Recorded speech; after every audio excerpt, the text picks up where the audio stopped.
Hi అండి. Welcome to Ramya foods. Day 1 of our pickle business అండి.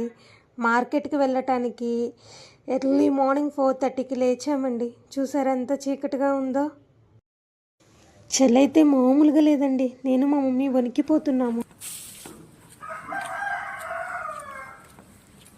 చూడండి ఏం తీసుకున్నాం మార్కెట్లో. ఉసిరికాయలు చూసారా నిగనిగలాడుతున్నాయి. వీటితో పచ్చడి పెడితే సూపర్ ఉంటుందండి. పండుమిర్చి చూడండి సన్నగా పొడుగ్గా.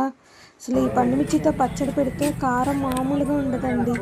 పండుమిర్చి పచ్చడి అంటే ఆ మాత్రం ఉండాలి కదండి. నాకు టమాటాలు ఎలా రావట్లా అని మా మమ్మీ వేరుతున్నారండి. చీకటి ముఖాన్ని వచ్చామండి. అన్నీ తీసుకొని వెళ్ళేపాటికి తెల్లారిపోయిందండి. ఏం పికిల్స్ పెట్టామో నెక్స్ట్ వీడియోలో చూద్దామండి. Mean while please like the video, do share, comment and subscribe to Ramya Foods. Thank you for watching and please support us.